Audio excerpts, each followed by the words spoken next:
Les 2 minutes citoyennes, un podcast du site viepublique.fr. Bonjour, je suis Bertrand, rédacteur pour le site viepublique.fr. Nous allons aujourd'hui répondre à la question suivante. Voter est-il un devoir ? Si certains pays l'ont rendu obligatoire, en France, le vote est un droit et non une obligation. Dans notre pays, le droit de vote est en effet un devoir pour les citoyens, comme le rappelle l'inscription figurant sur les cartes électorales, je cite « Voter est un droit, c'est aussi un devoir civique ».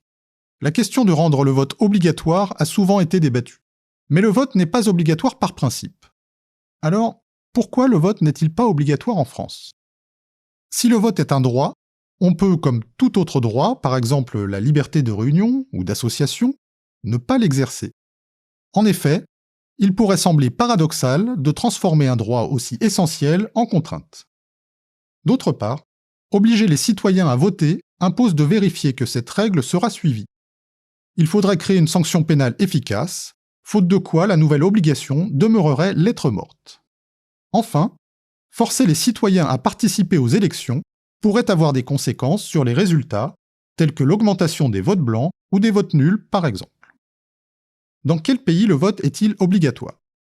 Voter est obligatoire dans certains pays, par exemple en Belgique ou en Grèce.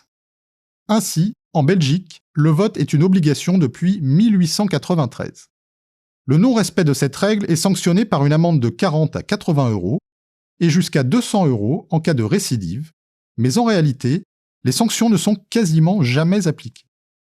À l'origine, cette obligation a été décidée afin de permettre aux plus pauvres de participer aux élections sans que leur patron ne puisse les obliger à travailler plutôt qu'à aller voter.